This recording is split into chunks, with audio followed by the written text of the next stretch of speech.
Dans la molécule H2S, les angles de liaison sont inférieurs à 109 degrés. On l'a vu tout à l'heure, la molécule H2S, elle est coudée. L'atome de soufre, il a deux doublés non-liants qui prennent beaucoup de place, donc ça comprime les angles de liaison ici, qui sont inférieurs à 109 degrés. Petit a, c'est donc vrai.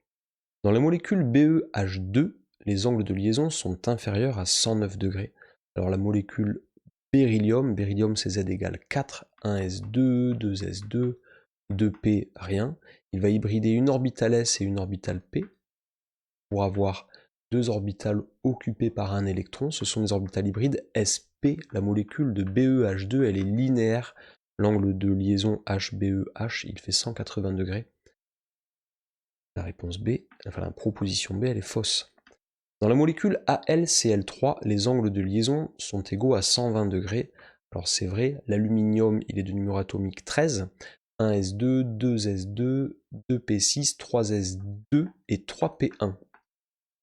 Il va hybrider une orbitale S et deux orbitales P pour obtenir 3 orbitales sp2 qui vont être simplement occupées chacune par un électron, ce qui permet de former 3 liaisons, une liaison par atome de chlore.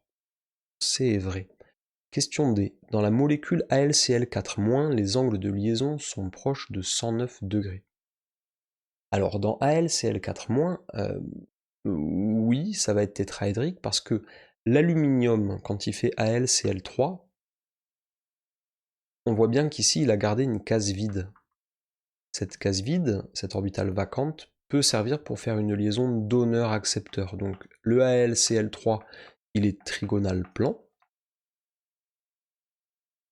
avec une petite case vide ici.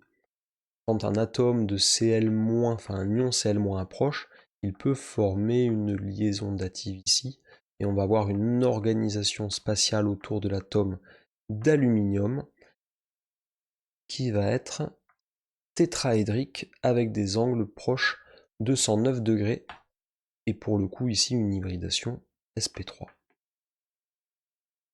Donc la question D est vraie. Question E. Dans la molécule NH3, l'atome d'azote est hybridé sp3.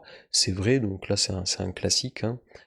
On a un NH3 qui est comme ça, avec le doublé non liant. Les liaisons HNH, elles sont inférieures à 109 degrés. Et voilà, si on reparle de l'hybridation, on a dit que c'était 1s2, 2s2, 2p3. L'atome d'azote, il a besoin de se lier 3 fois et d'organiser aussi un doublé non liant autour de lui. Il va hybrider donc une orbitale S avec 3 orbitales P. Il a une hybridation sp3 et il a un doublé non liant et il va pouvoir former 3 liaisons qui auront les bonnes directions, contrairement aux orbitales atomiques non hybridées. La proposition E est donc vraie.